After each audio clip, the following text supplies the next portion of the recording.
Good morning, praise the lord. ઈશ્વરનો આભાર માનતા આવો ફરી એકવાર ઈશ્વરના વચન અને મનન દ્વારા આજના દિવસની પણ શરૂઆત કરીએ.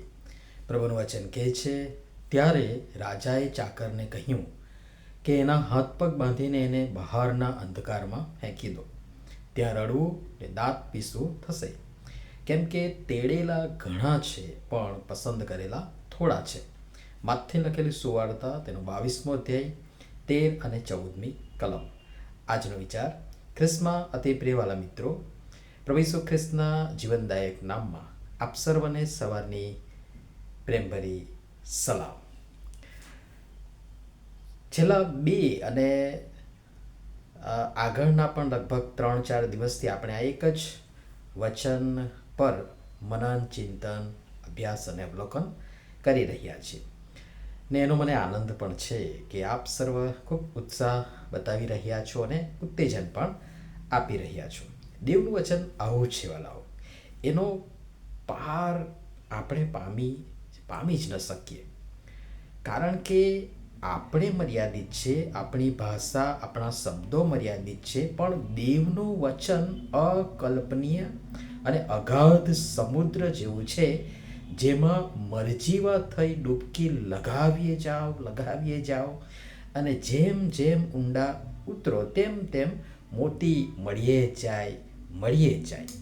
હા, તો આપણે લગ્ન જમણ જોઈ રહ્યા હતા કે લગ્ન જમણ છે, નોતરેલા પણ છે.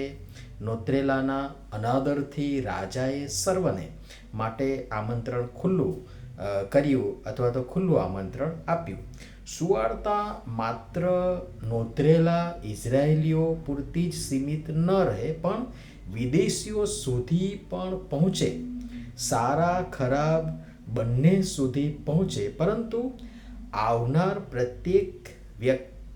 પ્રત્યેકની વ્યક્તિગત વાસ્તવિક ચકાસણી પણ થાય, એ પણ જરૂરી. અને તેથી ચાકરોએ એકઠા કરેલા ઘણા બધા પ્રકારના એ લોકો ઘઉં અને કડવા દાણા, સારું અને નઠારું, ભલું અને ભૂંડું, બધાને હવે રાજા એક નજરથી ચેક કરે છે ને એમાં એક જ નમૂનો છે ને એ પકડાયો. હશે કદાચ મારા જેવો આળસુ. આટલા બધામાં કોણ જોવાનું? વહેતા પ્રવાહમાં હાથ ધોઈ નાખવાના, કોને ખબર પડવાની? કોણ જોઈને બેસી રહેવાનું? પણ મારી ભૂલ મને નડી. સાહેબ, સીસીટીવી કેમેરા પાવરફુલ છે. અત્યારની આપણી ટેકનિક પ્રમાણે એ અણીના સમયે બગડતા નથી. ખાસ કામ હોય, ખાસ વ્યક્તિ હોય ત્યારે જ બંધ થતા કે કરાતા નથી.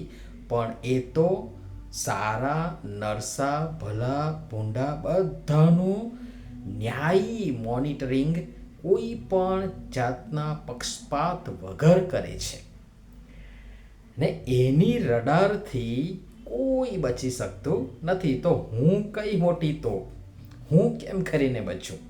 આ લગ્નનો પોશાક પરિધાન કર્યા વગરનો હું, જેણે પ્રભુ ઈસુ ખ્રિસ્ત પર વિશ્વાસ કર્યો નથી, ખ્રિસ્તનું ન્યાયીપણું પહેર્યું નથી, અરે ખ્રિસ્તને પહેર્યા નથી, હું તો એવાઓનું પ્રતિનિધિત્વ કરું છું જેઓ આ કેટેગરીમાં આવે.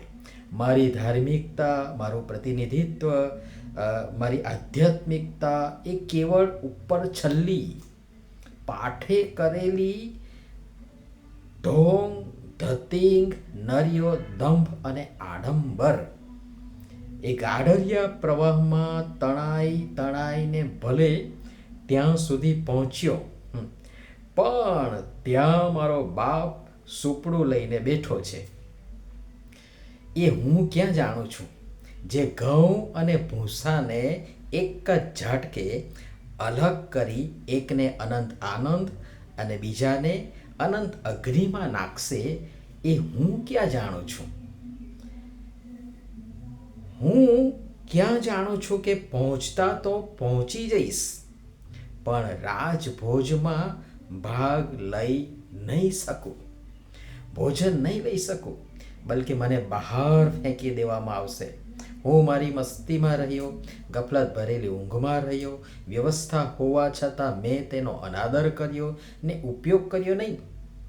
રાજ્યના પ્રવેશના અધિકારનો મેં અનાદર કર્યો અને હું અણબોલો રહ્યો, કારણ મારામાં ખ્રિસ્ત હતા જ નહીં. સુવાર્તાનું તેડું ઘણાયની પાસે પહોંચે છે, કિંતુ પસંદ કરેલા માત્ર થોડા છે.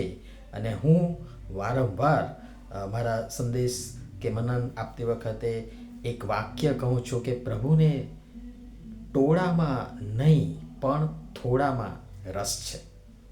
ક્વોન્ટિટી ક્વોલિટીની વાત આવે ને ક્વોન્ટિટીમાં નહીં પણ ક્વોલિટીમાં રસ છે. કેટલાક નકાર કરે છે તો કેટલાક સ્વીકાર કરે છે. તેઓ આવે છે ખરા, ખ્રિસ્તની સુવાર્તા તેમને આનંદદાયક પણ લાગે છે, સહમત પણ થાય છે અને હૃદયથી તેઓ ખ્રિસ્તથી દૂર છે. સમગ્ર જીવન સોંપતા નથી. તેઓ લગ્ન જમણમાં સ્વાદિષ્ટ આહાર પ્રાપ્ત કરવા, ખ્રિસ્તના આશીર્વાદોનો સ્વાદ માણવા આવી તો પહોંચે છે, પણ તેમની સેવામાં સમર્પિત થતા નથી. પણ સમયના વહેણમાં તણાતા પછી ખુલ્લા પડી જાય છે.